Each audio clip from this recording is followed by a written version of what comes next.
to know about the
join CITOL Center of Technology Assisted for Language Learning, where technology and language learning can be fun. See you!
Hello, good morning. Can I join?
Hello, good morning, everyone.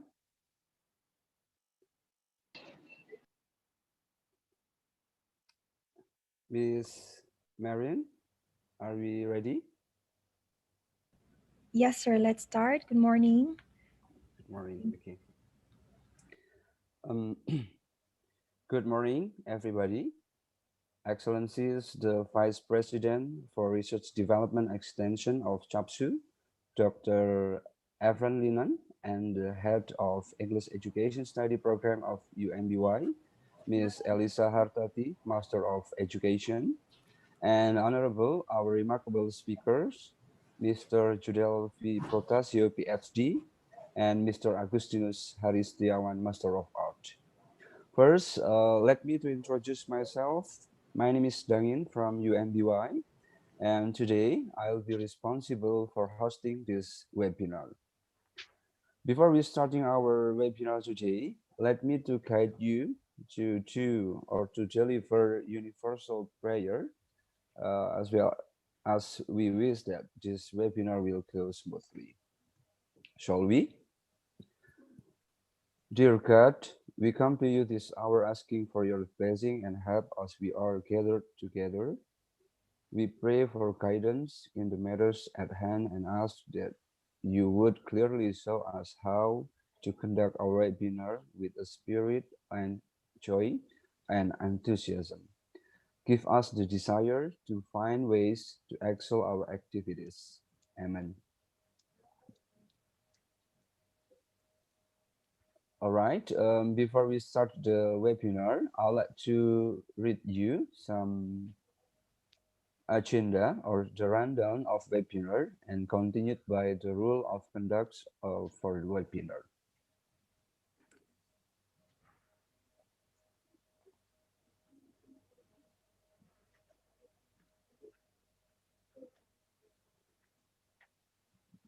For the rundown of webinar in the series 4, first, the MC as me, I will open the event by with opening prayer.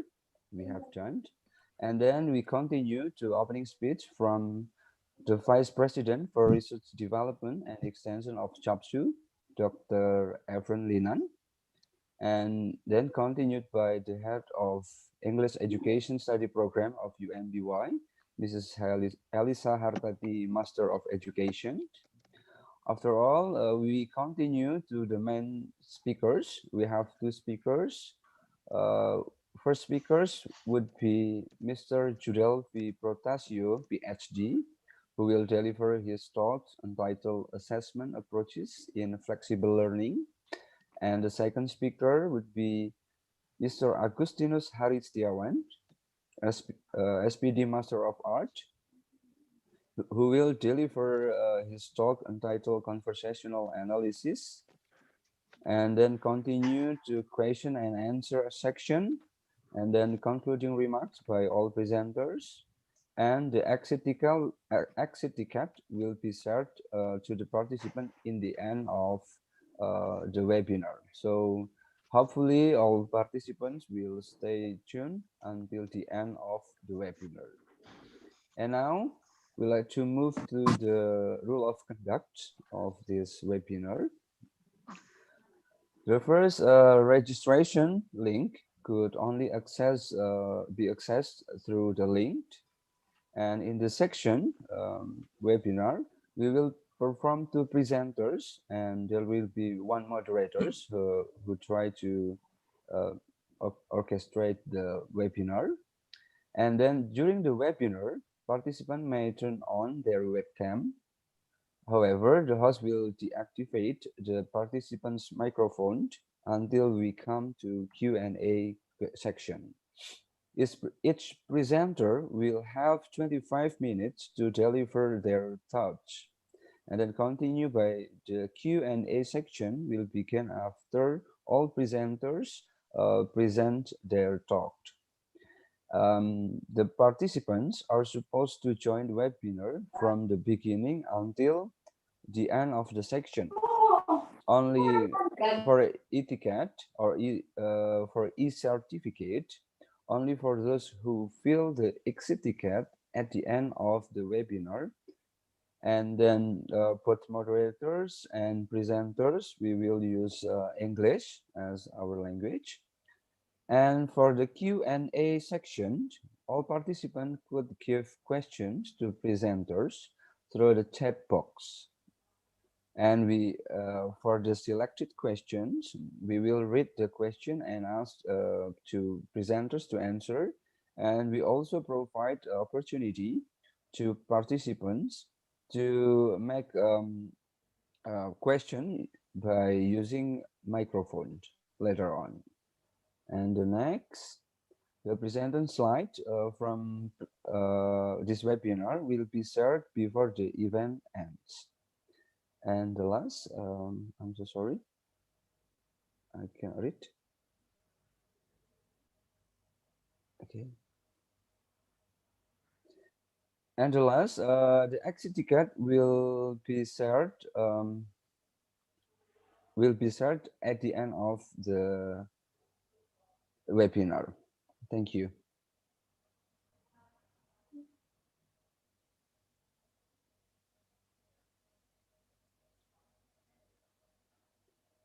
And now, I'm honored to invite the Vice President for Research Development and Extension of CHAPSU, Dr. Evelyn.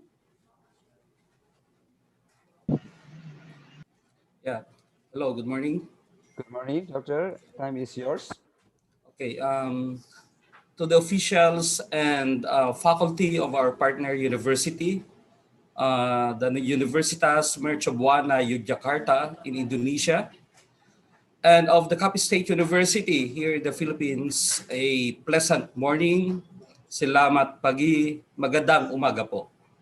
Selamat pagi. Welcome to this webinar series 4 with the theme Sailing Through Global Teaching Approaches During COVID-19 Pandemic and Beyond.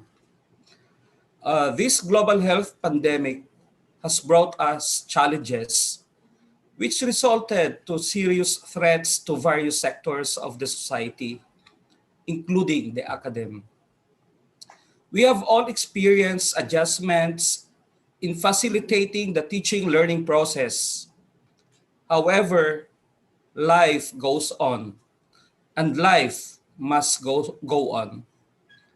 And so, as mentors, we are tasked to do whatever it takes to make learning still effective and efficient, even in the new normal. So on behalf of the Capiz State University Administration, I would like to commend the joint efforts of CAPSU and UMBY for this noble endeavor. As we all devote quality time to our speakers for today, I believe that we can learn valuable information, approaches, and strategies that we can adopt in our quest to deliver quality instruction despite the challenges brought by COVID-19 pandemic. So once again, welcome to this webinar. May we have a great day ahead. Thank you very much. Terima kasih. Maraming salamat po. Thank you very much, Dr. Linan. And sama-sama in Indonesia, we answer it. All right, we will continue the opening speech, and I'm also glad to invite the head of English Education Study Program of UMBY, Mrs. Elisa Hartati, Master of Education. Good morning, Ms. Elisa. Good morning. Good morning, Ms. Elisa. And time is yours. Okay. The Honorable President of Capital State University, Mrs. Edita C. Alphon, PhD.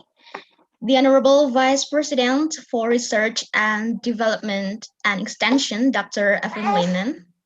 The distinguished guests and speakers from both universities, beloved participants, good morning. Selamat pagi from Indonesia. On behalf of Universitas Mercu Buana Yogyakarta, I would like to say thank you to each and every one of you for being here with us today. We are pleased to be able to share ideas with you and give little contribution to education sector, particularly in this pandemic situation. Before we get started,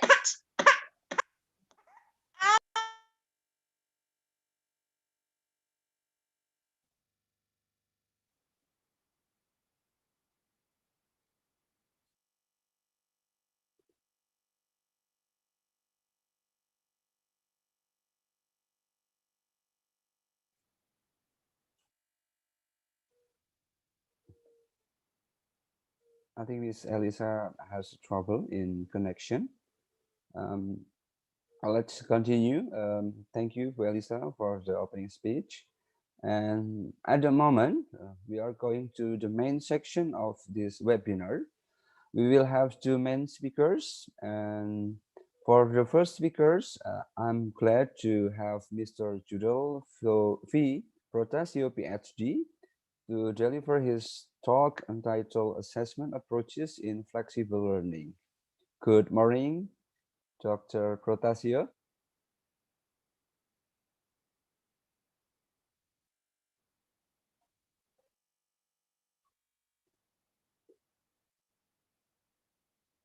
Good morning, Dr. Protasio.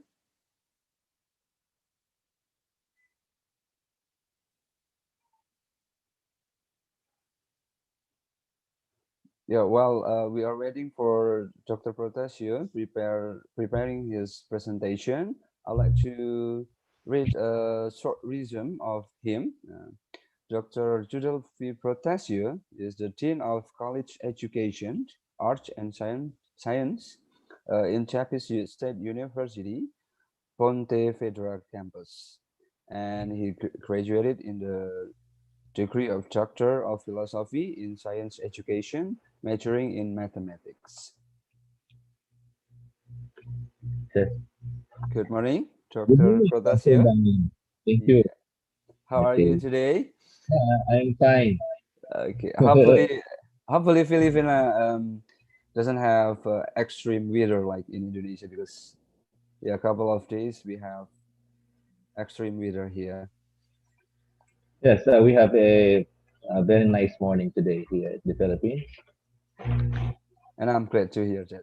All right, Mr. Dr. Protasio, time is yours. You have 25 minutes to present your materials. In the last 5 minutes, I will remind you, and the last minute, I also will remind you. Okay, thank you, thank you. So, greetings to the academic communities of the two universities, Capital State University and Universitas Mercubuana Yogyakarta, headed by the respective presidents, Dr. Edita C. Alphon, represented today by our Vice President for Research, Development, and Extension, Dr. Efrain Linan, and to Dr. Alimato Sara, the President of UMBY, represented by Ms. Hartate, the head for the English Education Program. I would like also to welcome the participation of the academic communities of these two universities, particularly the teachers. And I would like also to greet my COAS and Pontevedra family, as well as the general viewing public. Good morning, magandang umaga, salamat pagi. Salam alaikum, and the grace and blessing of Almighty be with us today. We speak of assessment as a process of gathering evidence on what and how learners know and can do based on standards. These are the learning outcomes that we expect our students to achieve in the forms of the knowledge, the skills, the values, and attitudes, and the so-called the product and processes of learning. Tests, for instance, is an assessment tool that we use to evaluate our students' performance.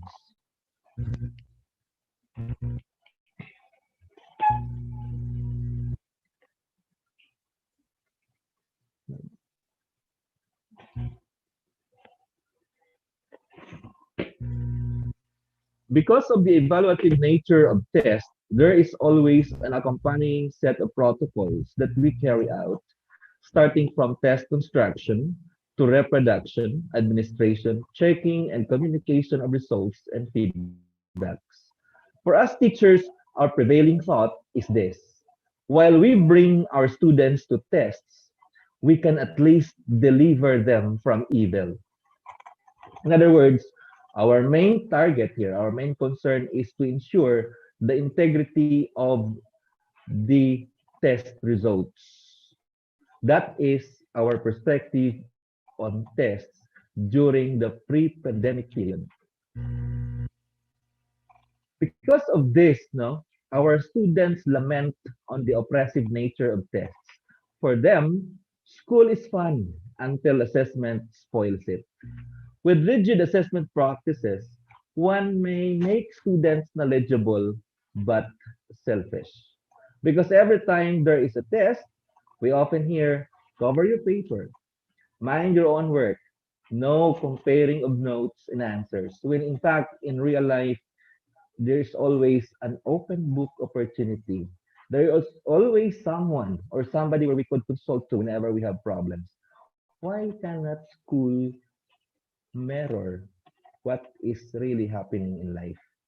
For all intent and purposes, assessment reminds me of Sergio Leone's 1966 film, The Good, the Bad, and the Ugly, as metaphor for assessment, particularly our pre-pandemic approaches. So here, we viewed assessment as sacred, something highly supervised, controlled, knowledge content based, grade oriented, structured, time bounded, bad news, bad weather, oppressive, among others.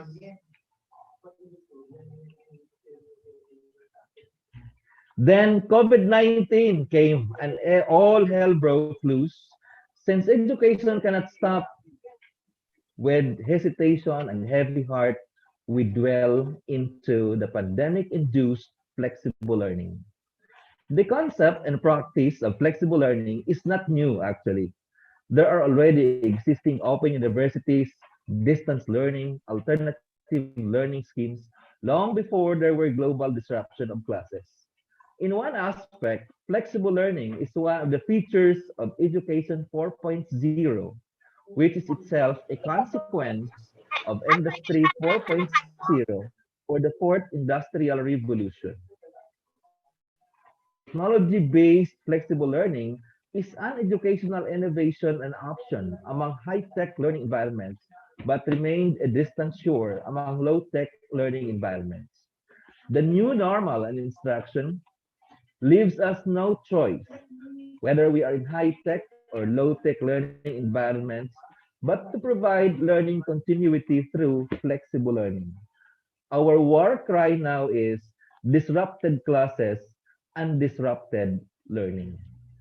To lay down the context for flexible learning assessment approaches, which I will be presenting later, let me share with you the results of two surveys conducted by our graduate students and graduate school faculty in the college. Here, we explored the readiness towards flexible learning and the extent of control on the management of teaching learning processes by basic education, advanced education faculty, and graduate school students, as well as the opportunities that flexible learning may bring. For each of these areas, we used 5-point rating scales. We computed the mean in each item and ranked the items in each of the four groups of respondents. We did not Gutom na ka attempt to na. compare Umutamat the na ginin mo groups to. given the diversity of the respective contexts. For our discussion here, we arbitrarily assigned ranks 1 to 3 as something good, 4 to 5 as bad, and 6 to 7 as ugly. For our definition of these descriptors, for good, we talk of a feature of flexible learning that may lead to positive impact, better opportunity, better control, or generally an advantage. Something is bad if it is a feature that may lead to negative impact, less opportunity, less control, or a disadvantage. And something ugly, it is a feature that requires immediate action or remediation. Otherwise, bad becomes worse. So they say that if you are ugly, it's your sin because you failed to take immediate action. So here, in the first area, we define readiness as willingness and ability. Items 1 to 4 are on willingness, and items 5 to 7 are on ability. What we can deduce from the results is that we have members of academic communities who are more willing but less able to implement flexible learning. Like, for example, they have the openness to learning, they have the understanding and the commitment to long term use of flexible learning approaches, but their most important concern is on their knowledge, technical, and technological abilities to utilize in flexible learning. Plus, of course, the main concern here is the availability of resources. As for the control of the management of the teaching learning process, here it can be noted that teachers and adult learners have indicated greater control on the inputs to and processes of instruction. Like, for example, they manifested their control in engaging in exchange of ideas and cooperative learning activities in the utilization of appropriate teaching and learning activities and materials. But of course, here they have the least control on the outputs and consequences of instruction, like, for example, in assessment, particularly in generating authentic and timely feedback or responses to learning tasks. And of course, the most important is achieving the desired essential learning outcomes. Then for the third area of our inquiry is in the opportunities that flexible learning may bring. Here, you will notice that the perceived opportunities are geared toward personal and professional development. Like, for example, the teachers believe that the flexible learning could somehow enrich their pedagogical knowledge, as well as the content, the research, and the practical knowledge of our students, as this will provide a better avenue for ICT and media literacy. However, their main concern here is, of course, in the development of higher order thinking skills, metacognition, and effective learning. It's understandable because we have been led to implement this without so much preparation for flexible learning. We have been used to the face-to-face modalities, and we are really taken by surprise by these approaches. Now, in all its reality, it would be honest to say that between expectation and reality, this is the metaphor for the COVID-19 induced flexible learning that we implement today versus the education 4.0 model of flexible learning. While the education 4.0 flexible learning envisions that the delivery of education be at the sophisticated level, driving a spaceship, here we have at the struggling stage of somehow trying to drive a cart or a very simple vehicle as our version of flexible learning. Now let us going to characterize flexible learning assessments in the COVID-induced flexible learning. Let's start with the good. No? The good thing here is that it facilitates the shift from low to high level focus, particularly in the delivery of assessment. I tried to look at the outputs in assessment of our faculty and comparing it with the pre-pandemic, we can notice no, that there is a shift in the way they construct questions. Before we have the recalling, the simple comprehension and understanding. This time, there is a shift to a higher level of test items included in the exam. The second good side is that it is environment friendly with less demand on paper if we are engaged in online learning. It is contextualized in the sense that we have a variety of learning spaces to choose from. The the living room, for example, the backyard, the the other immediate environment of the learners could be used as context for both learning and assessment. It is collaborative and constructive. In fact, some joke that a student got a higher score in the test because it's the tutor who answered it. So, but taken positively, it should be fostering collaborative learning, no? Though it's already an assessment.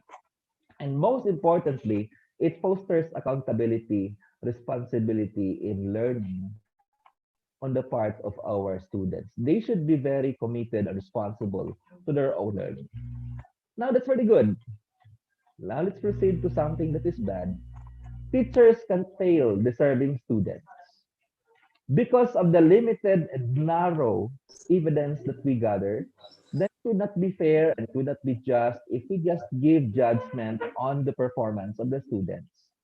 Another is assessment task may be too simple or maybe too complex with delayed response and feedback. The most important concern or disadvantage here is that the authenticity or the integrity of assessment outputs or the intellectual honesty may be compromised. Of course, that's very self-explanatory. Assessment outputs may be due to resources available or the technical skills and not on the learning itself.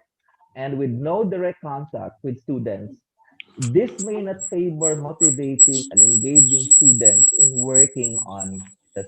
The presence of the teacher is always a motivating factor towards learning. And the ugly part is the instructors will have to revisit their concept of assessment, teaching, and learning activities. So these are the three dimensions that go hand in hand with one another.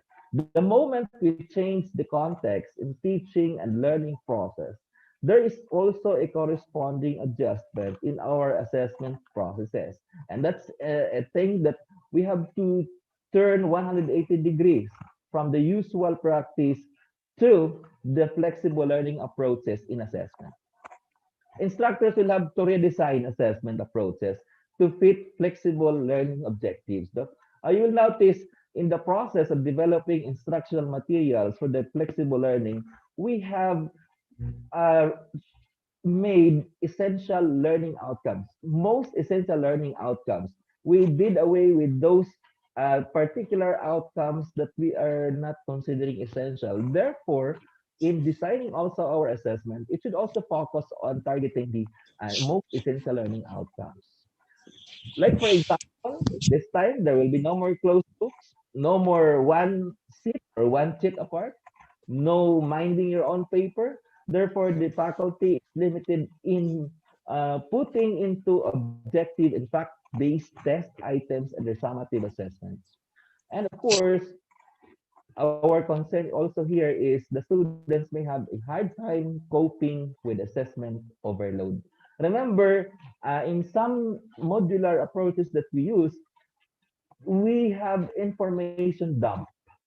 No, we just lump into one module several topics that could be covered in a month or 2 weeks, and along with them are the assessments. So what is resulting here is the assessment overload, and some students may have a hard time coping with it.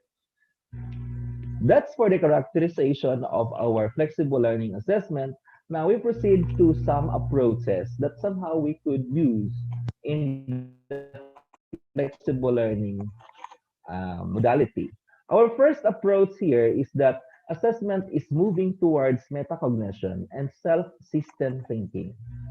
Fact-based questions requiring recall of explicitly presented information and concepts in learning materials may serve no better purpose in summative assessments. Hence, the focus is on higher order thinking, search, compare, and be just. If you ask them to do facts in the exam, the student must be taught doing them in the first place during the learning activity. We cannot assess what we do not teach. We cannot treat what we do not show. For the cognitive part, for example, we teach and assess our students that they may develop the ability to think, what to think, and how to think in order to track their own understanding through metacognition. So here we are concerned of enabling our students to be aware of their own progress in learning. The other one is on the affective part, wherein we teach and we assess that they may be able to examine their commitment, their motivation, their attitude and values towards learning through self-system thinking. So here are the specific guides on for us on how to do this metacognition and self-system teaching and assessment to our students. For example, here are some of the techniques under this approach that we can use. For knowledge utilization, we could have problem sets, problem solving, hypothesizing and proving, research, inquiry, making decision and position, contextualized or simulated experiments. These all are possible under flexible learning, whether we are using our online or non-online platforms. For metacognition and self-system thinking, of course, we could do with portfolio assessment, whether it's electronic or in printed form. And we have here another one, the KSA, the knowledge, the skill, the attitude, or the KWL, the know, the what, and what you want to learn, the 3-2-1 charts. No? Oftentimes we are taking this for granted, but these are actually a powerful formative assessment tool to facilitate metacognition.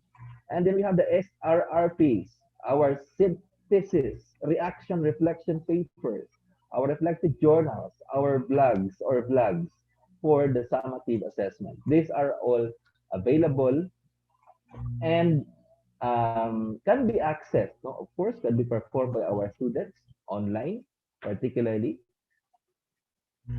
As for this assessment, the second approaches that we could think of is that assessment is becoming more authentic and performance based. So the techniques that we could use here, we could have oral interview on through online platform or through telecom for individualized oral interview of our students. We could also make use of exhibits, blogs, essays, portfolios, social media, and of course, non-video posts. Then we could also allow them to engage through experiments, demonstrations, blogs, non-online video presentation.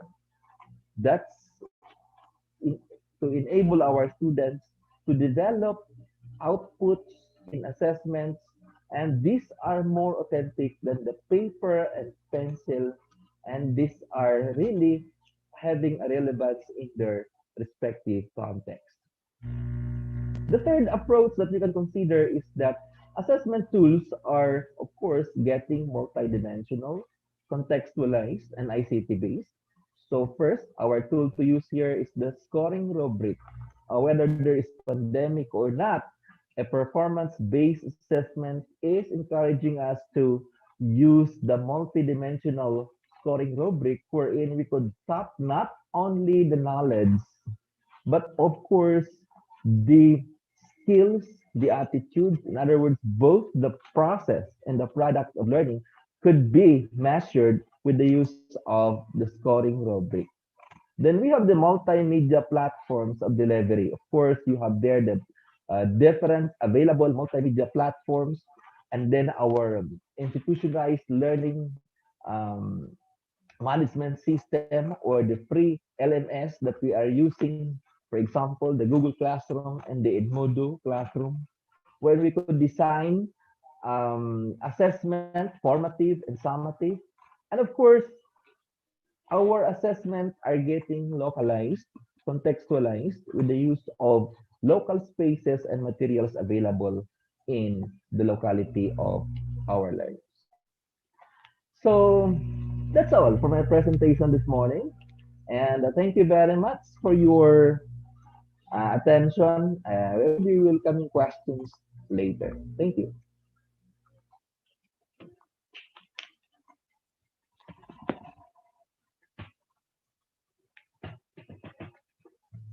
Ano ganun? Stop sharing.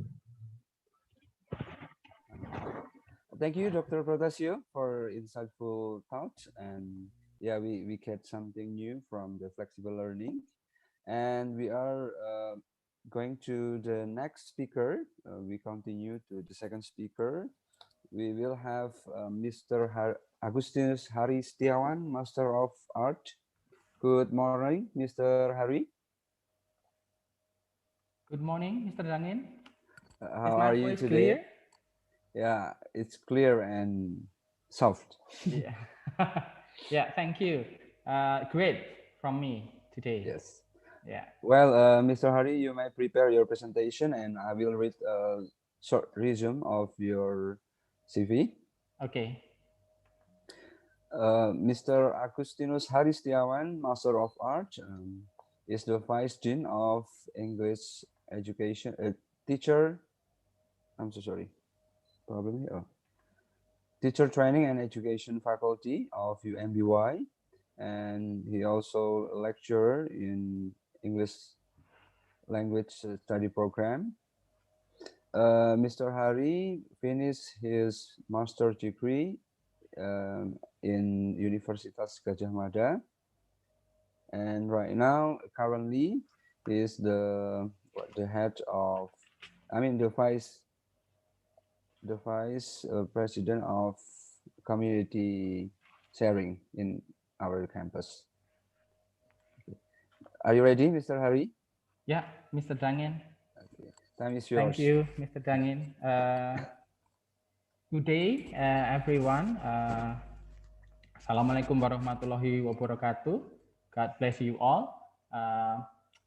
Our Excellency, the Capsu President, Dr. Edita C. Alfon, which is who is represented by the Vice President for the Research and Development Extension, Dr. Evran Linan, and then Dr. Almatu Zahra as the UMB Rector, who is represented by Ms. Elisa Hartati, as our Head of English Study Program. Once again, good morning, selamat pagi, Magadang Tanghali. Okay, and also it's nice to have the collaboration with Dr. Judel, of course, with his interesting and tremendous topic so far, about flexible learning, so we can get the fruitful knowledge from him. Okay, then our national and also international colleague will start. My topic here is about the conversational analysis, using a pragmatic approach like this one, because this topic become increasingly more important, years by years for our daily life in a general field till the education field. We go on to the second slide. Just take a sample from a news, I'll just take a sample from news showing the miscommunication from education workers. But the scope here is quite general, The current miscommunication from their interpretation lead to the case that they actually are not allowed yet to get the vaccine here in the news, But they did, they got it. Why? Because of miscommunication in the conversation. And then the other one, for more specific, we have in the Dinu Raja research in 2015, show that the unfeasibility of the teacher and poor communication are the major factors here have led the students to abandon their study at a certain level. So this thing, the understanding about how the effective communication through conversation plays an important role in building up like characters and the standard of student education. Whether this is non-verbal or especially here verbal means of communication, teacher and students in school, in university, in the family, in the environment, yeah, are reflected each other in the student behavior, education, and their ethics. That's why the relation with the education field, especially in the language teaching. So that's why we need to know how to analyze the conversation from our daily life till the education field. So sorry. Yeah. Uh, let's take this one. Yeah. This next slide. We'll have this picture. What is it? Who are they? Yeah. They are a couple that imagine has just dated for a week. Yeah. The first one that let's imagine that the girl say, "I'm thirsty." Yeah. Can you also imagine if you were the boy? What will you say to her? What is your response? I will wait for a second. You can write down in the comment in the chat box. What's your response to it?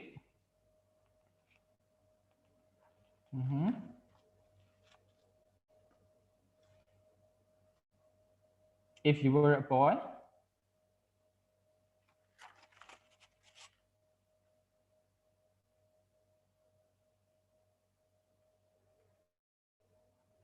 oh yeah, wait for a minute. I'll give you something to drink. Yeah, let's go. Okay. Yeah, we got several answer from the dear participant. Thank you. Yeah. If you were that boy, you are a good man. Yeah. Yeah. Once again, we'll go to the full screen. Yeah. Yeah. Wait, honey. Yeah. For example, the response is the boy because they have just a date in a few days, a week, for example. Yeah. The boy will say, "Wait, honey, I'll buy you a drink." You are willing to do something to her, yeah, as the boy. Even the utterance from the girl is, we see this is the statement, yeah. I'm thirsty is statement. If we see from the John Searle classification of speech act, yeah, in a pragmatics, the utterance, imagine that we utter it, is a statement, stating, a form of assertive speech, yeah, assertive speech act. But how can we know that this is not just a statement? How can we react that way, that react with an action, yeah, a good action, a kind action, buying a drink to get a drink for her, yeah? We are considered with successfully understand the speaker intention. This is called in pragmatic, yeah, the implicature. Yeah. We do it many times in conversation in our life with various conversation, with various context, with various response. But for example, yeah, like in a meme or in a video, yeah, 40 years later by SpongeBob here, they already old here. The response from the same statement, I'm thirsty, somehow will be different, yeah? I'm thirsty too, yeah, with the same statement, yeah. If those who have a relationship in a long, long time, maybe it happens, yeah? Do not aware with the couple's statement or just what the simple request with this. Well, this is implicature. This interesting is in surround us, yeah, in our field, in education field especially. Yeah, sometimes we can successfully respond to the speaker well, match with their intention, or sometimes we fail to give the response. Yeah, we study it in a cognitive science, of course, theoretical things, theoretical things about it through what is it? Implicature. Yeah. Okay. That's just the opening, yeah. Then that's why we'll go to here why we need pragmatics to understand how language is used in specific context and to be able to use it appropriately. That's the important, how we deals with the conversation analysis, yeah. especially with the pragmatic approach. Yeah, by teaching pragmatics language, we teach our student how to use the language appropriately in teaching. Yeah, so they get the pragmatic competence, so they can facilitate language user to successfully achieve their communication aims. Yeah. Then here, if we deal with the pragmatics approach first, what is pragmatics? Pragmatics is about meaning, yeah, but it's different with semantic. Just have the sentence meaning. Pragmatic is the speaker meaning, yeah, because it depends on the context. The key here in my sharing, yeah, today's sharing is about language conversation and with the context, yeah. The meaning of utterance, which is interpreted by the context, that's the key. In several theories, of course, we can have this context, which is called an interlingual context. And then the context, which is referred to extra, yeah, linguistic, extralingual context. That's why the intralingual context are referred to linguistic context by some expert, or we can usually call it co-text. Yeah. Meanwhile, the extralinguistic context are any context outside of the language which determine the meaning or the speaker meaning. The linguistic context kind of language aspect, yeah, but the extralingual context can be about the culture, about the situation in our local area, and etc. The nuance and stuff. Yeah, there are many. That's why here in my sharing, we will have, and then I will share about mini research, yeah, with my colleague related with the conversational analysis using pragmatic approach. Because we have limited time, that's why I just put two mini research and simple samples. Yeah. The first, as we know that pragmatic consists of many scopes. Here, in my first research, I took the cooperative principle, yeah, done by me, and then with the handsome one, yeah, my colleague, Mr. Binawan, who is also become the speaker in the webinar series, this webinar series, session 1, and then series 1, sorry. And the other one is about politeness strategies done by me and the beautiful colleague, Ms. Arum, yeah, the speaker from the second series of this webinar. So it will be given by a simple sample of data analysis and showing general research result. Okay, then here the first one is about, sorry, my bad. The first one is about floating maxim, yeah, on English radio program in Yogyakarta, done by me and Mr. Binawan, but in 2010 and disseminated in 2021. But like we see, she's Miss Elisa, yeah, which is who is always accompany us. What a kindness from her. That's why here in doing the cooperative principle, I will share the brief theoretical thing about cooperative principle first. Yeah, just a brief introduction. Cooperative is about conversation, yeah, in a cooperative behavior by rules of cooperative conduct. Yeah, it's done by Paul Grice that divide CP into 4.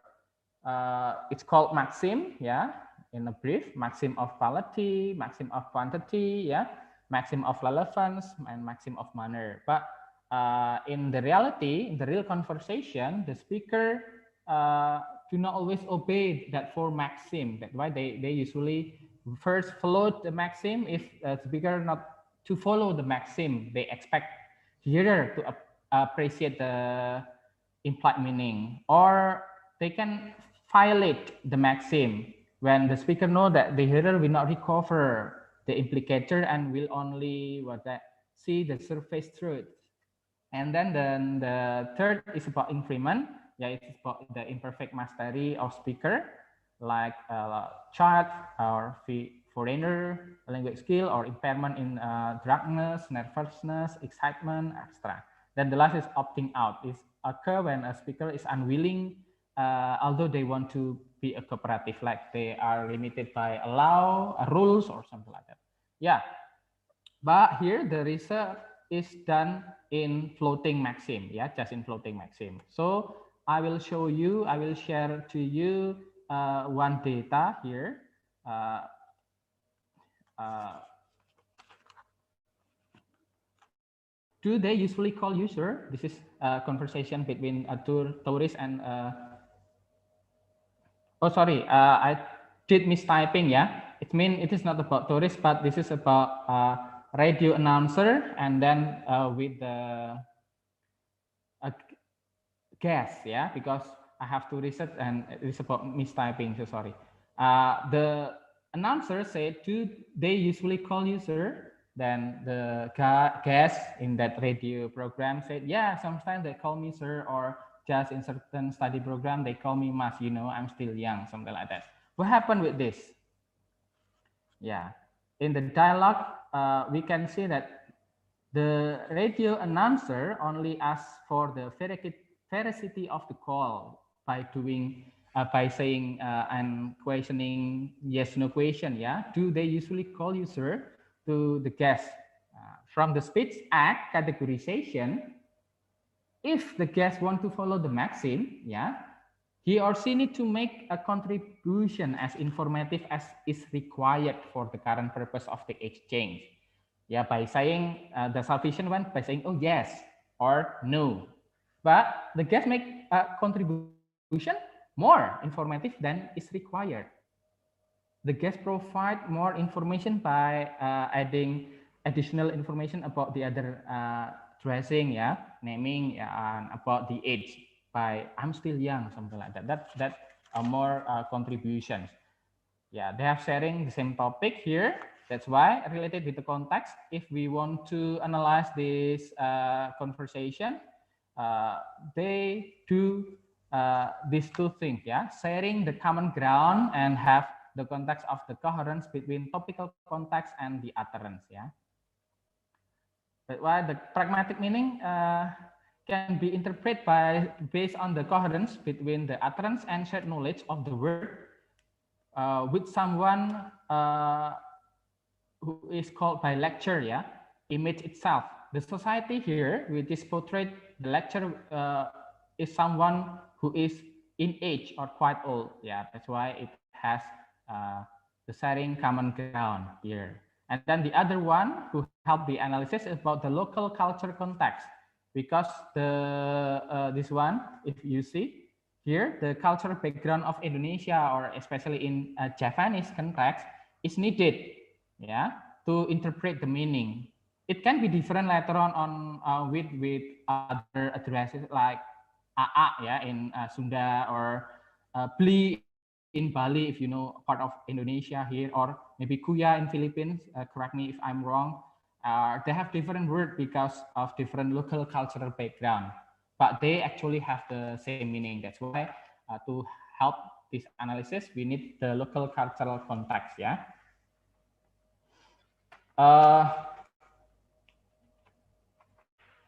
Here, directly to the summary of the first mini research.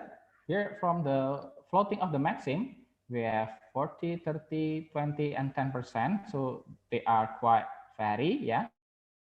Then by due to several factors, the reason they did it because they want to provide detailed information, convincing, or yeah, this mostly making humble attitude, because the background culture from them are Japanese people, yeah, that they always say here to, for example, float the maxim of quality by stating the opposite, that if they have kind of price, oh, you are good, oh no, I'm just usual, something like that, I'm not that good, something like that, saving face and creating relaxed situation with joke or indirect message, if we see the off record and extra, yeah, that's why. Then the next, because we have limited time. My second mini research with my colleague is about politeness strategies done in the tour guide conversation. Yeah, it's done by me and Bu Arum in 2019. Here, to get this, I will introduce a brief theoretical thing about politeness strategy, yeah, by Brown Levinson. There are many experts, but I choose Brown Levinson. Uh, Brown Levinson talk about face. We all have face. Face is universal thing. A person feeling of self-image or self-worth. Yeah, if we do conversation, that's why to save that we have to avoid it. We have two kind of face: positive face and negative face. Positive here not mean it's good or negative is bad. Yeah, this is just what the different name. Positive face refers to our need to be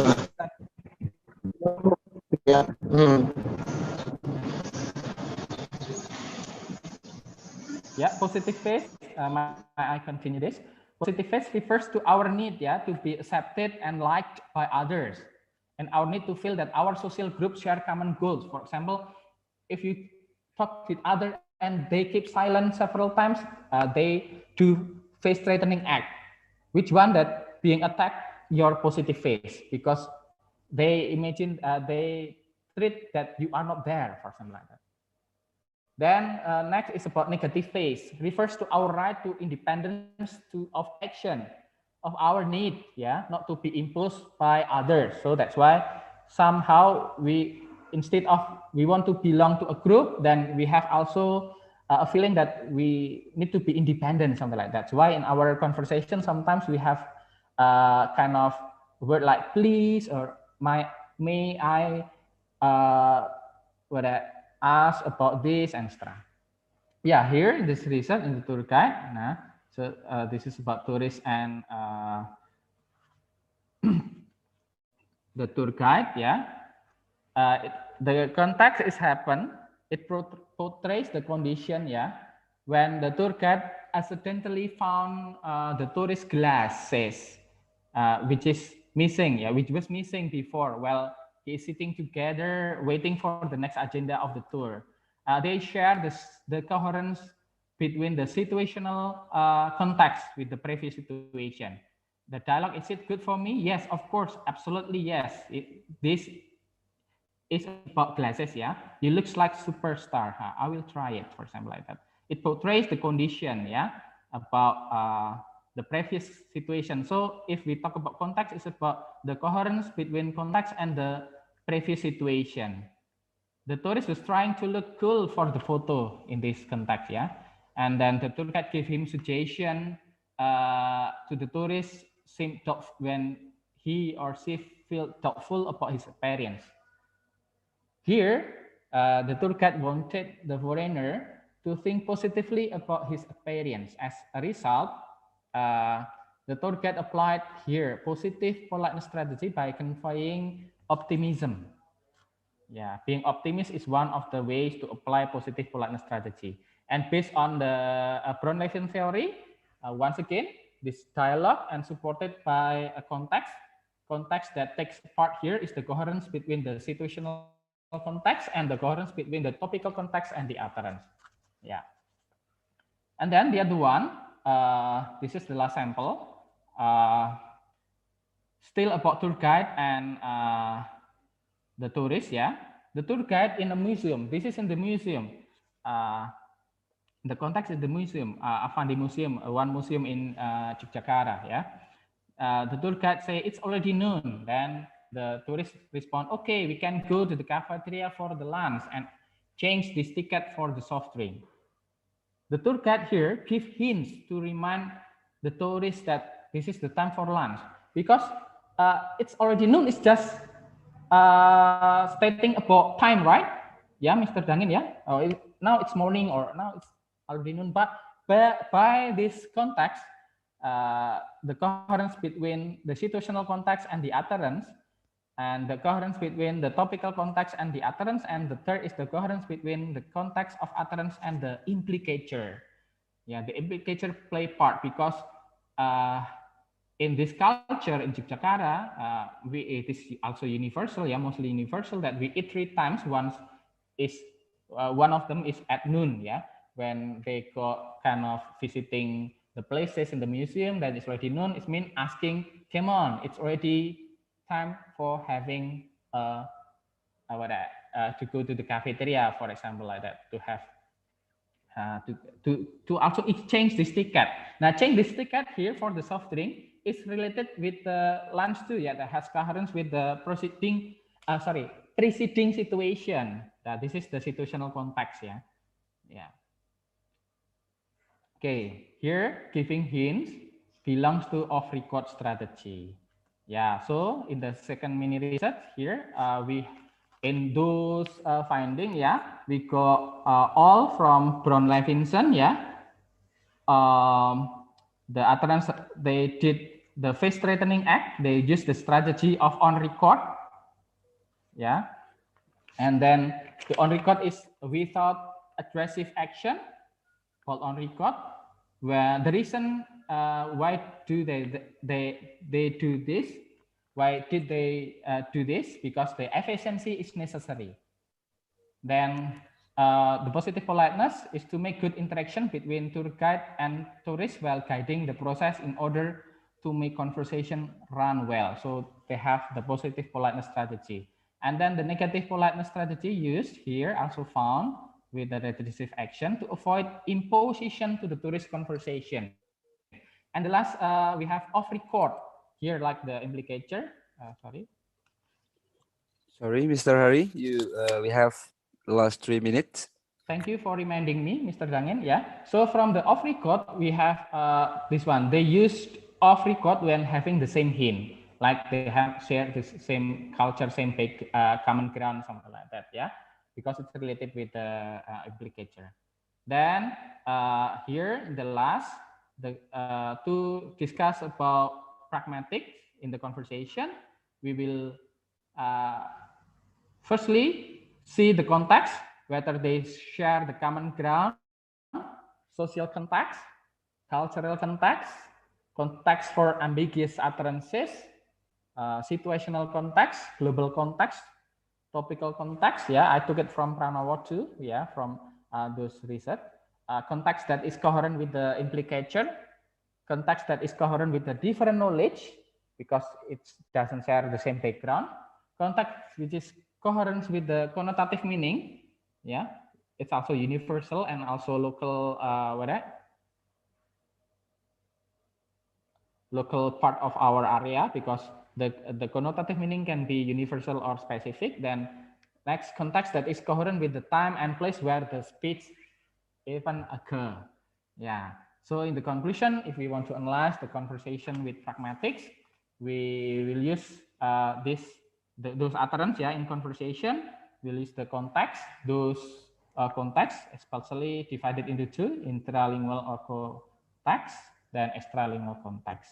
Then we get what the interpretative pragmatic meanings, the speaker meaning. Yeah, thank you. I'm so sorry if I got several mistakes. Just for sharing, I hope we can get knowledge each other. You may ask me if you have a questions in the chat box or through later on the moderator. And then I try to relate with also with teaching, but the focus once again, so sorry, it's about the language or linguistic. Okay, that's all from me. Thank you. Get back to you, Mr. Dangin. Thank you, Mr. Hari, for the insightful talks and a really nice topic for me. And now we are going to, I'm so sorry, Mr. Hari, your screen. Uh, wait. I already stopped the screen. Okay, it's fine. Well, Mr. Hari is stopping his screen. I remind you, all participants, you may put your question in the chat box, or you may raise your hand to ask your question by using the microphone. And currently, we have several questions from chat box and YouTube.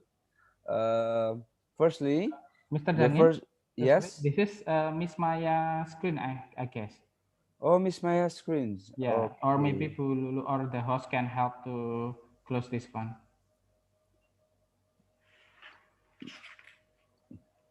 Could you please, the host? Thank Yeah. you. Finally, yeah.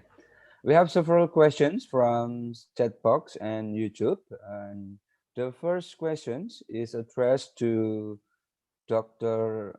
Protasio from Mr. Edwin James Villaflor.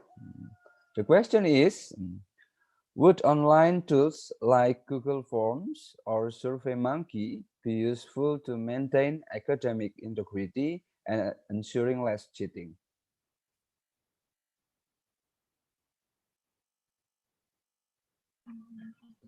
Okay, thank you for that question. There is always that concern that we could never do away with uncertainty in the integrity of the examination, particularly if we do not supervise the students during the exam. No? Somehow we could at least minimize the cheating, or we could generate authentic assessment results from students if first we are going to design our assessment items that will not promote cheating in the first place. So as I have said, we may do away with fact-based questions that are readily available from any source of information. Why don't we look into um, the students' thoughts, no, ideas? So in other words, we would be asking open-ended questions that would really tap into their individual way of thinking. Now, for formative assessment, using those online platforms, um, we are required, for example, to expose our students to assessment that are similar to board like items, and we cannot do away with that. And so far, the best thing that we can do here is, for example, sa Google Forms, no, we can do it in a timed way, no. And we will first is we will have to explain to our students that they are not learning this for grades, but of course for lifelong learning, no, that they can use in life rather than this course converted to grades. Perhaps that's the best thing that we could do to change the mindset of our students when it comes to assessment. No? Okay, thank you. Thank you, Dr. Protasio. It means that we should what? We should focus on the authenticity of the students. Is that true, Miss Dr. Protasio? That's true, no? Our very purpose of assessment is that we are able to determine how much have been learned by our students. So if they are giving us results which do not reflect of their own performance, then we defeat the purpose of assessment. Thank you, Dr. Protasio. It's clear enough. And now we are moving to the second question for Sir Agustinus. It's from Dr. Carmeli Grace Daquin. The question is, besides the pragmatic approach, what are other approaches that may be utilized in conversational analysis, particularly in modular system of teaching? Yeah, thank you, Mr. Dangin. And actually, the question from Miss Carmelia Grace Darwin has the relation with the question from Hazel Jaukin. Yeah, I will answer both questions. Yeah, in once. Okay. Yeah, thank you, Mr. Dangin. Uh, like we have said that if we study about meaning, yeah, because it's talk about meanings, pragmatic is meaning in context. Then we will see the context, especially if we see about how the context in the modular teaching, whether it's about communication through the conference, like in Zoom or something like that. Yeah, here in the pragmatic, we can have many kind of aspect like politeness strategy, yeah, that usually emerge in our students' problem, yeah, cooperative principles, speech act, etc. Or in the basic things, we can have the conversation analysis by seeing from the turn taking, from the simple one, for example, yeah, the turn taking. What is the turn taking? Like we see the phenomenon of changing the rules of the speaker and the listener when they are engaged in the conversation. So we have the degree of control. It happened, for example, if we related in teaching, the degree of control of teacher or lecturer. Do they have a teacher-centered approach or something like that? Whether this is not a generated result, but somehow we can analyze step by step, dialogue by dialogue, or conversation by conversation. That, for example, yeah, this is a sample in what is it? Turn taking with little overlapping speech or few silence. Then in that degree of control, the speaker can select which participant will speak next with the dialogue. Yeah, by mentioning the name, for example, or just leave the constraint, the next utterance, but not select the next who speak. Or the third one, next speaker self-select. We can analyze that someone who got high motivation, for example, high motivation, then they will, whether the lecturer or the teacher doesn't give the chance for mentioning the name or sample, but the student raise her hand or something like that. That simple things from verbal and non-verbal can be analyzed through the turn taking. Or the other one, we can have, where's that? Like agency pairs, yeah. An agency pair is composed of two utterance by two speaker. This is the string of each other. Then the first speaker utter, then what is the response? Like in a pair, like, are you sleeping well? No, not at all. This is question and answer, or also classification sheet. Or we can have many like requesting and agreement, assessment and agreement, question and answer, leave taking, agency pairs, complaint and apology, warning, then announcement, threat, then counter threat, offer, then acceptance, and many more. Yeah, I hope that simple samples can help you, yeah, to know how we can analyze the conversation in many ways. Yeah, but pragmatic is special, I think, in my opinion, yeah, because it's about linguistic, but it relates also about another field like sociology, psychology, yeah. Then if we talk about in the bigger area, we can have into discourse analysis. Okay, thank you. Maybe it can help the question, Sir Daniel, Dangin. Yeah. Thank you, Sir Hari. It's really nice answer. And now we're moving to the next question. Is from Dr. Laureto for Dr. Protasio.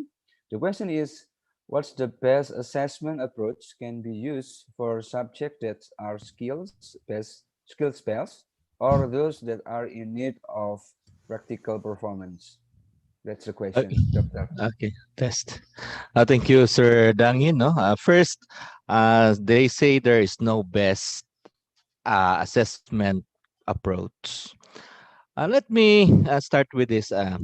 First, we ask ourselves, what are the learning outcomes that we are trying to measure? The second is, how did we teach that particular skills or that particular topic to our students? By considering these two, then we could identify the assessment tools that we are going to require or develop. No? So if we emphasize on the development of a particular skill and we teach that in a way that we provide opportunities for our students for practice to cultivate that skills, then perhaps in our assessment, we could raise the same thing. So like, for example, we could require them to video their presentation in the final performance, or we could ask them to post that in the social media platform, but of course we have to caution ourselves that some consequences may happen out of this, no? And it should not be like based also by viewers. And coupled with that is, aside from the actual performance, we could also ask them to do reflective paper or journal or narrative on that particular experience.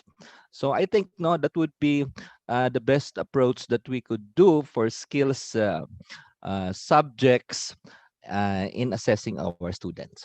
Thank you.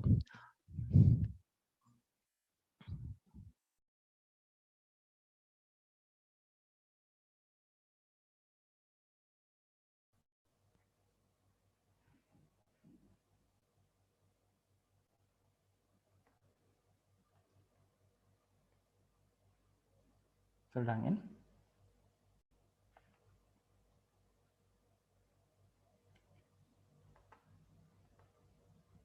Okay, Sir Dangin. Maybe he has a trouble with the internet connection.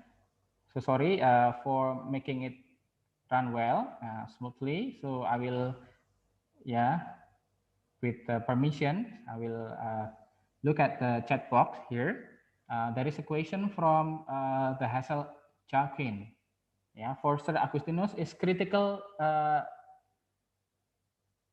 CDA, yeah, critical discourse analysis, applicable in doing conversational analysis? Here, yeah, CDA derived from DA, firstly, discourse analysis.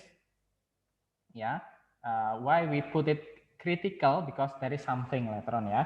But if we talk about conversation analysis, it's about how we perform interpersonal, yeah, like those dialogue, interpersonal action, and how action are organized socially with the interlingual and extralingual context. Yeah, with the that reason, yeah, so we can see that discourse analysis is something that is quite same but also different.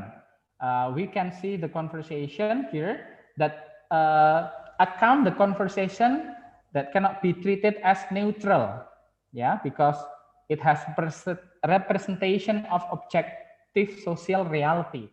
For example, if we see Thun van Dijk theory, or maybe in Indonesia we have Arianto or Norman Fireclock in CDA, yeah, they see the conversation, this discourse as the power. There is a reason behind of it. Why the people talk? Why the people, for example, choose that for example, in the turn taking that, yeah, why choose that man to be the next one who speak? For example, because I want to make him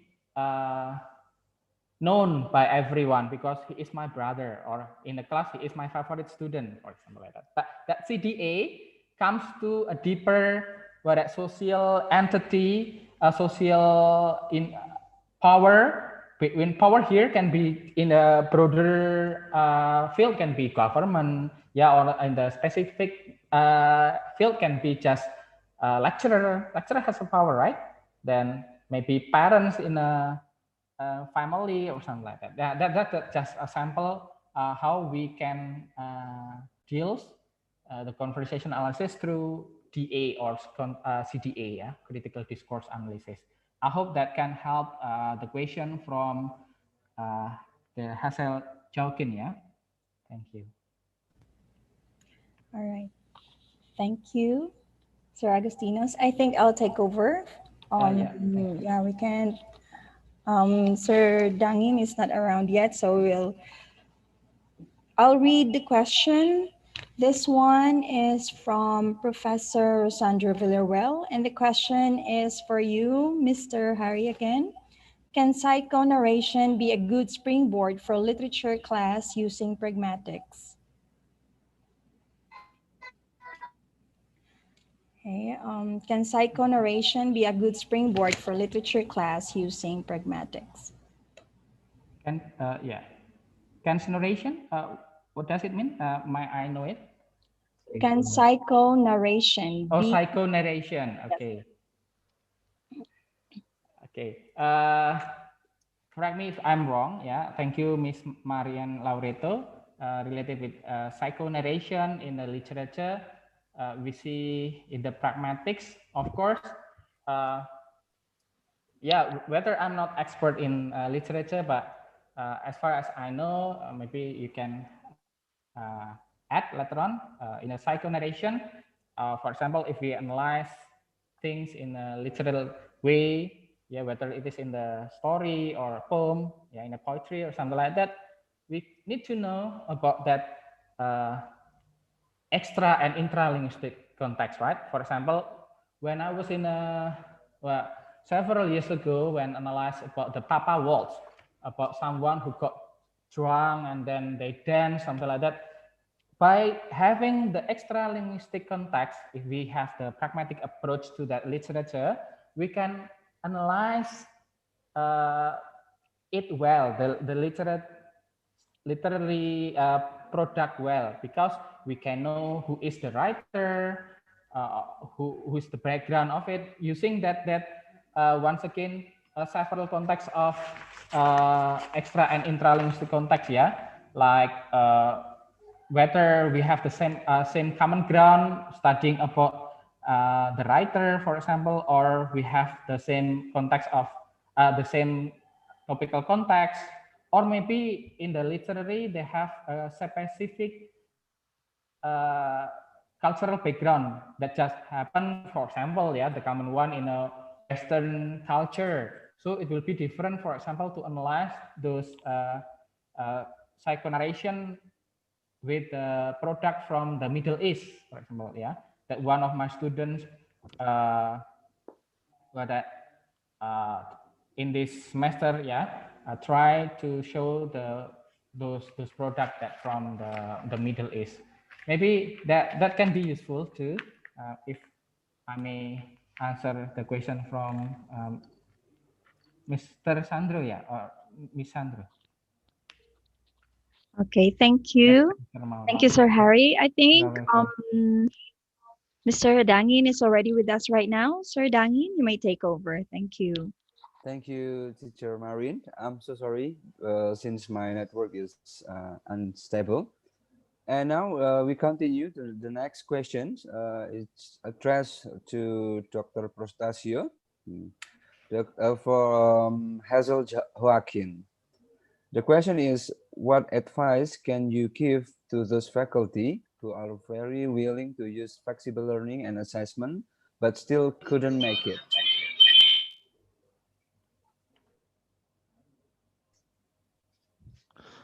Okay, thank you for that question. Okay, first is, let me also ask a question. What prevented the teachers from implementing that particular assessment despite their willingness? Maybe they lack the resources, maybe they lack the technical skills, maybe they lack the technological skills, maybe they lack the um, support, no, of the institution. So to address those lacking elements for the implementation of flexible learning, then first it must have the support of the institution, particularly in the provision of the resources and in the training for faculty on how to effectively use these flexible learning approaches now. Because once these resources are available, once they are equipped with the technical skills, then that would amplify simply their willingness to do it. Thank you.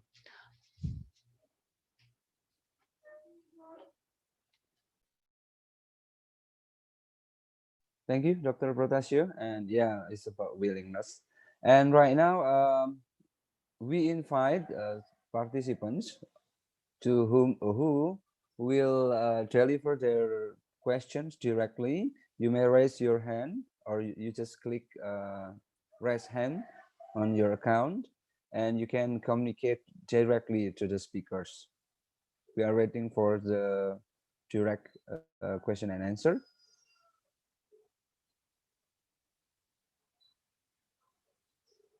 Wait a minute. Raising hand.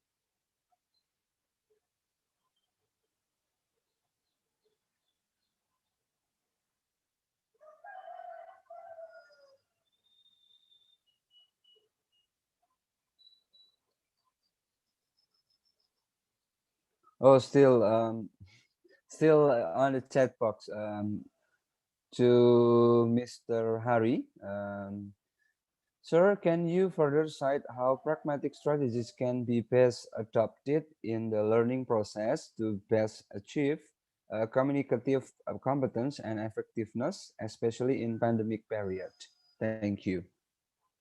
Uh, can you repeat once again, Sir Daniel? Okay. Dangin, because here in Uh, chat box doesn't appear from oh my. yeah, it's privately. I'm so sorry. Yeah. Okay. Sir, can you further cite how pragmatic strategies can be best adopted in the learning process to be best achieve communicative competence and effectiveness, especially in this pandemic period?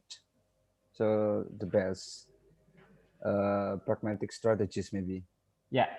Okay, Sir Dangin, thank you from the question from the participant that done privately.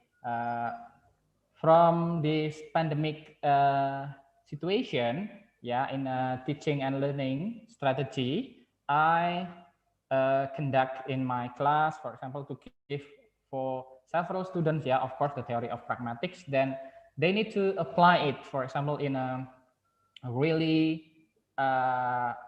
applicable things in a class. For example, when we do a conference, something like that, then when the assessment is about saying the implicator, then they do not know what to do. It means they do not understand what's the meaning of the intended speaker. That's the very simple sample of knowing whether the students know about the implicator or not.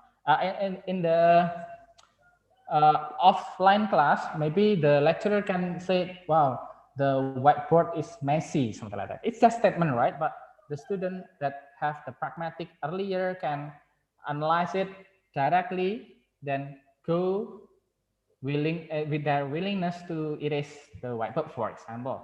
Or in the offline one, we can have it from politeness strategy. For example, when they talk each other, then there is a lecturer there, and then, for example, whether this is in a other discourse like in the text or in the spoken one, and then there is no one who respond to the statement or information. That's impoliteness, showing that negative politeness, something like that. Then it can be a direct sample after that. In a no matter in a just a few seconds, then they will get the feedback that, oh, this is the sample of what those impoliteness can attack the FTA for a negative face or something like that. Yeah, so there are so many things that we can apply it in the pandemic era. And then one of them is in English for tourism, yeah, because they have the student have online tour guide, because it's impossible for them this semester to get directly to the field mostly, yeah, but some of them can make it because of the health protocol, COVID-19 protocol, they can make it. But there, by guiding no, in informing the place, for example, the museum or something like that, the tourism place, they can apply this pragmatic, like how they deals with a successful communication through cooperative principle, following those maxims, whether it's derived by John Searle or something like that, or politeness strategy, or those with conversational implicator. I think that's a few answers from me, Sir Dangin. I hope it can help to enrich the understanding. Yeah, thank you. Thank you, Sir Hari. I think it's a really clear explanation. And oh, the next is still from chat box to Dr. Protasio. Should blended learning be embedded within the overall school improvement program, or should it be run as a separate initiative? That's the question, Dr. Protasio. Okay. Thank you, Sir Dangin, for reading the question. Um, Blended learning is, of course, we can consider it as initially as an initiative in the delivery of instruction. This time, somehow some institutions are implementing blended learning.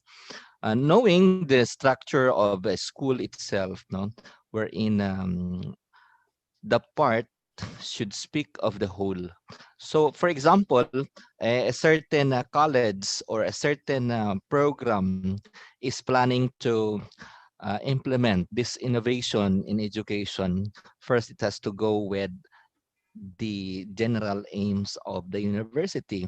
It has to be parallel with the university's trusts, and of course, with the approval, with the blessing of the university authorities. Otherwise, uh, we may have a problem on the provision of manpower and resource for the implementation of blended learning. No, so once this has been given the go signal, of course, the respective unit or the college may take the initiative in the development of its specific implementation for the blended learning approach or whatever academic or instructional innovation that we are trying to implement.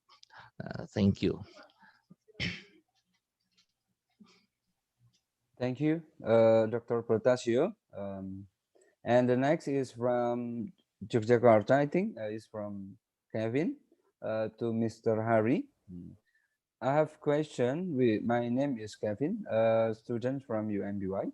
I have a question for Mr. Hari. Pragmatic approach. What we need to prepare to teach our students. I mean, maybe it's about the concept area. Yeah. Okay. Thank you, Sir Dangin and Mas you are the address ya. Kevin Tapian ya. Actually, if we want to teach student, depends on that level. If we teach them in the university level, maybe we can teach by a direct pragmatic theory with the implementation from the sample taken by several research or uh, personal background and extra ya. But if we want to teach them to the lower level, like in a junior high school or senior high school, we cannot do in that way. Yeah, we need to immerse it with the context, with the, for example, with the authentic context that can be consumed by the senior or junior high school student. Because like in doing a syntax, of course, we cannot say, for example, in different field, yeah, we cannot teach them about how tree structure form, yeah, in a junior or senior high school. We teach them in what integrated with their level. If we have a pragmatics, maybe if we teach them about what a daily English expression. In each level, they have daily English expression, like one of them, for example, asking for direction for a junior high. In that dialogue, we can give the politeness strategy instead of it, yeah, inside of it, then, but we cannot talk about this positive, negative phase. No, just apply it that about the contextual sample in the conversation. And we, as a teacher, we apply what knowledge that we have in a university, that we teach the conversation in a giving direction with a polite sample, with giving address, with whether minimize the imposition with saying please, may I bother you, for example, that kind of integration related with the daily English expression and pragmatic analysis. That's maybe that's one of the sample, Mr. Dangin and Mas Kevin, yeah. Okay, thank you. Thank you, Sir Hari. And we continue to Dr. Protasio. I think you have a long question here from Jonal Albalahon.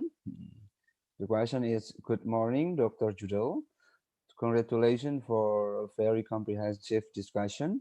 My question is, what do you think are the most common challenges encountered by the professors and students which can reduce the effectiveness of the learning and teaching process? Additional from that, what do you think are the mitigating strategies to counter those challenges? Thank you, Mr. Protasio.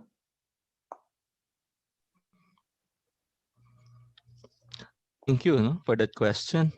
Of course, we believe no, that it is human nature to resist to change. And we always follow the path of least resistance whenever we face these challenges. Of course, we have to admit no, that the new normal and instruction that we are trying to adapt to is real struggle. No? This can be experienced by the faculty and by the students themselves.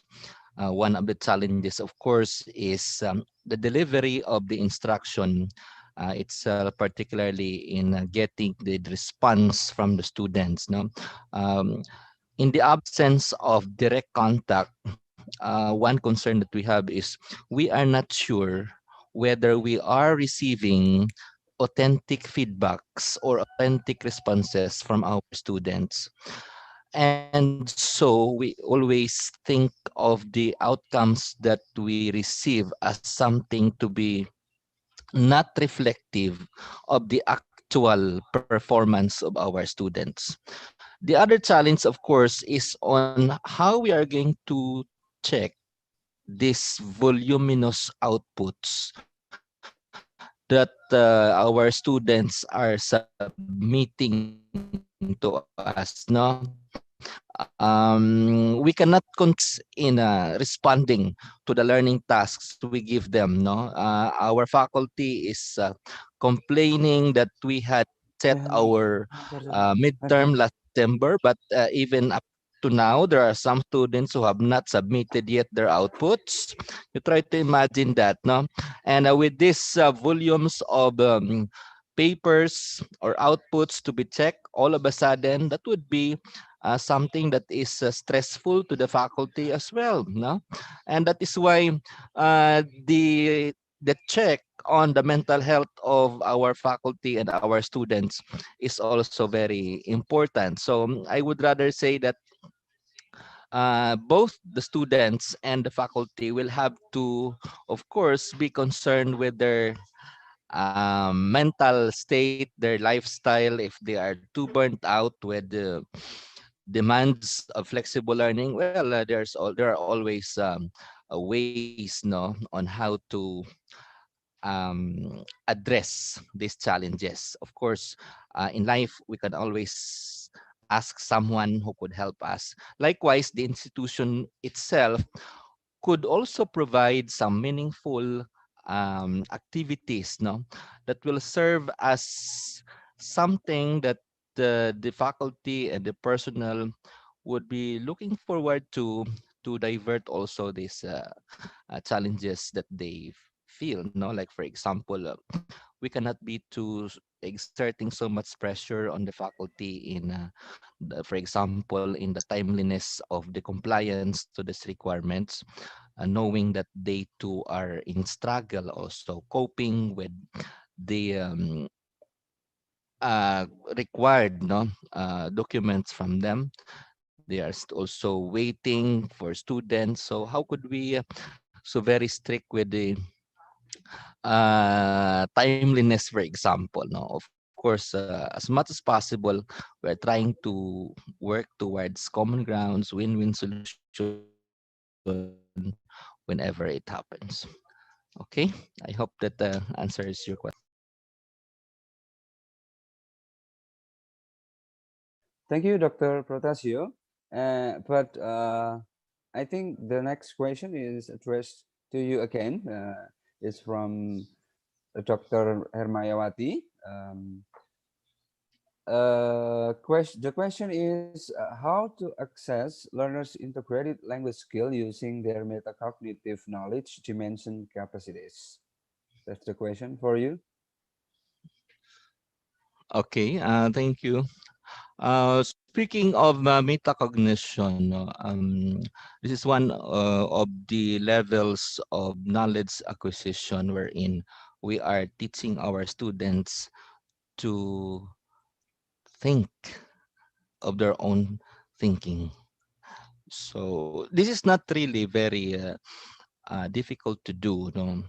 In fact, by simply asking appropriate questions, we could look into the way our students think. No? Like for example, a very simple KWL chart, wherein our students will be asked to write first under the K the knowledge that they have learned previously, their prior knowledge on the topic that you're going to discuss, and then the WL, the things that they wanted to learn. And then after going through the learning activity, then they will have to do the list, the things that um, they have learned. No, so in that case, we are allowing our students to become aware of the progress of their learning.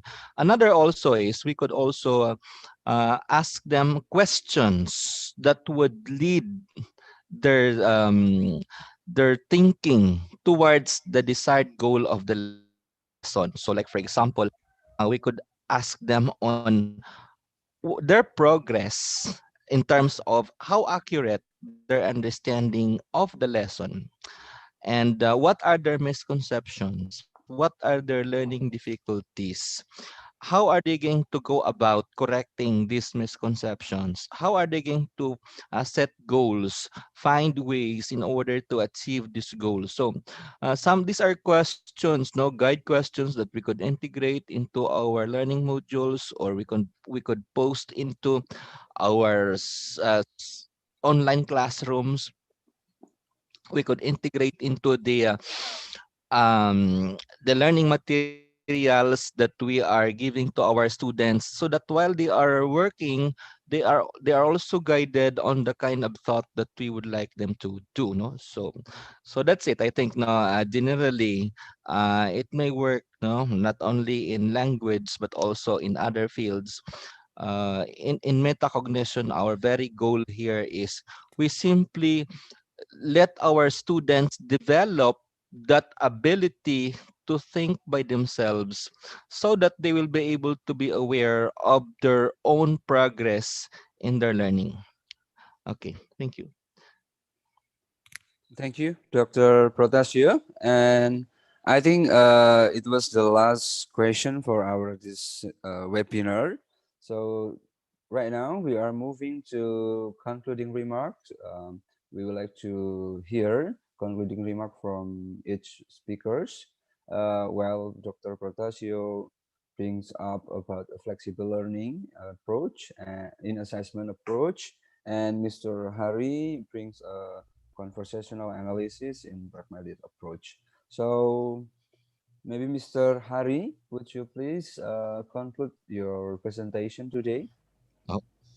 Yeah, okay, Sir Dangin. Yeah, based on my sharing, maybe I can conclude first about this pragmatic approach in conversational analysis.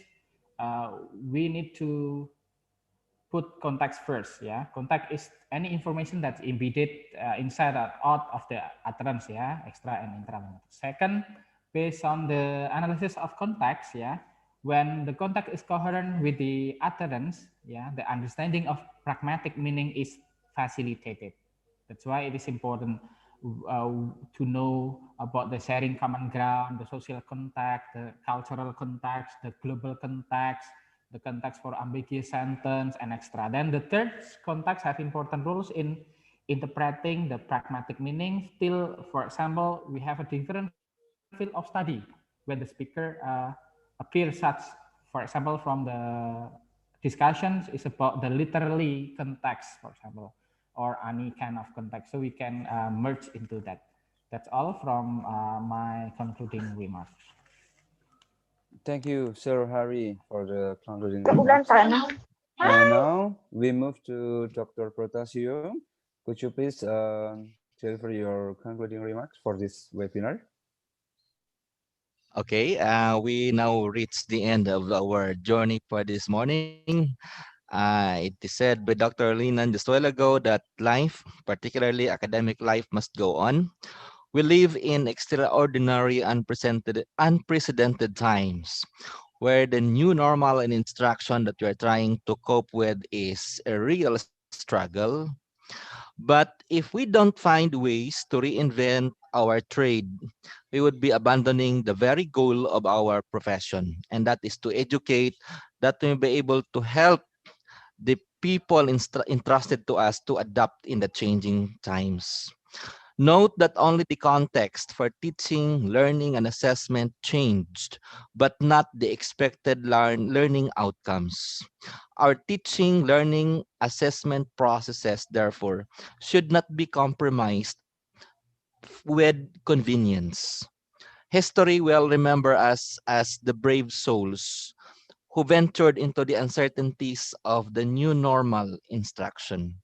If we do it well, we earn a lifetime, and we earn or we build a memory that would be worthy to be shared for the rest of our lives. So thank you very much, and may God bless us all. Thank you very much, Dr. Protasio and Mr. Hari, for the insightful thought. And now we would like to share the exit ticket. Maybe the host, you can share the exit ticket.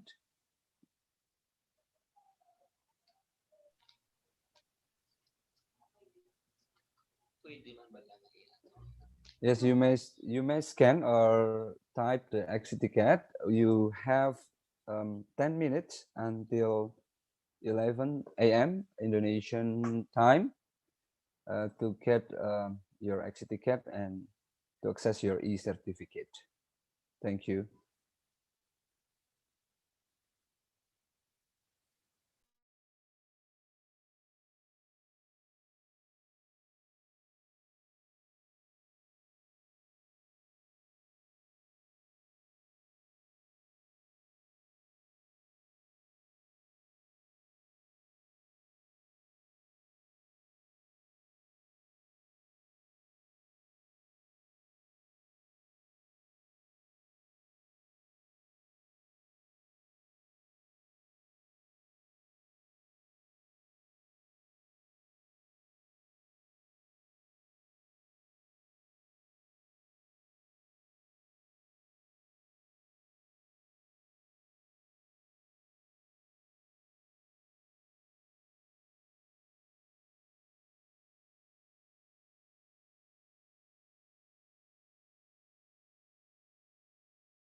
Dear all participants, you can access the exit ticket until 1 p.m. Philippines time or 12 a.m. Indonesian time.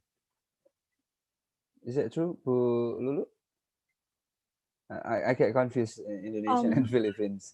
yeah, Sir Dangin, just correction. Yes. I think it will be available until Dear all 2. participants, you can until access 2 the exit ticket until 1 p.m. Philippines time or 12.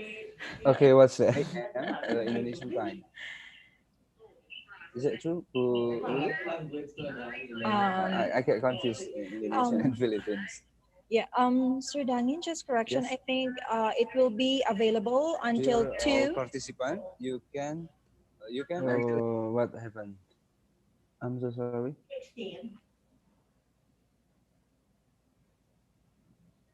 Yeah, maybe Sir Dangin, it's like Yes. what Miss Marian said. It will Yeah, be boss. at 1 p.m. Indonesian time, Oh, then Indonesian 2 time. p.m. Philippine times. Okay. Maybe Bu Lulu can help to reset The exit ticket. the SD ticket to reset the time. Yeah, The is time. it correct? Yeah, Miss Marian. Yes, Yeah, that's right, sir. 1 p.m. Indonesian Indonesian time. time, it's 1 p.m. Yeah.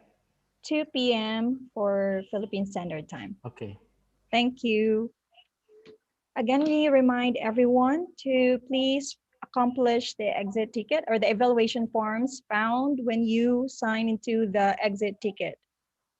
So your e-certificates will automatically be given or sent to your email. Just make sure your emails are correct. And if ever you wouldn't be able to receive your e-certificates, we'll be giving maybe until 2 today. But if not, just give your names to the, this is for Philippines, for CAPSU. You may give your names to the EAL chairs of your campuses and we'll be the one to assess you with that after all the series. Thank you.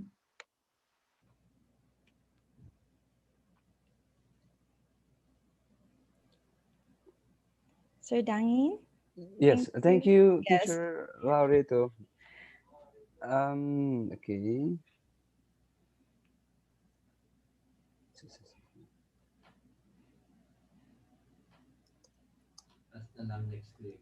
Yes.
Okay, so thank you so much, everyone, for those who joined us today. Thank you so much. We'll see you again on February 4 for the last session of this webinar series. So our speakers are Dr. Hermayawati, MPD. Her topic is cultivating learners for mental knowledge dimensions through virtual Japanese human puppet stories. From Capsu, we have Mr. Mark Glenn Villamore, and he will be talking about the transitioning in the new normal in business education. So again, we'll see you on February 4 for the 5th session of this webinar series. Thank you so much and have a good day, everyone. Okay, have a good day, everyone. Thank you. Thank you, Miss Maureen. Thank you, Miss Lulu. Thank you, Mr. Harry. Thank you, Mr. Daniel. Thank you, Miss Lulu.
Let's join Seattle Center of Technology Assisted for Language Learning, where technology and language learning can be fun. See you!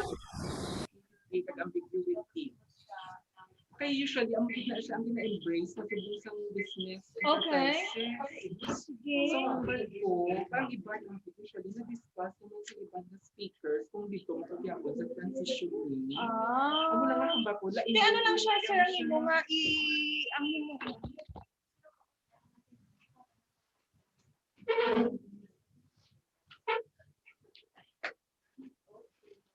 May relief, para related. Di siya malamang sa then kasi adjust ang emoji. Sila ka sa research ko, tanong ko sila ang gada mo. Sorry.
Tama na yung pinapangamuyo isip kaya ako na ako at ako na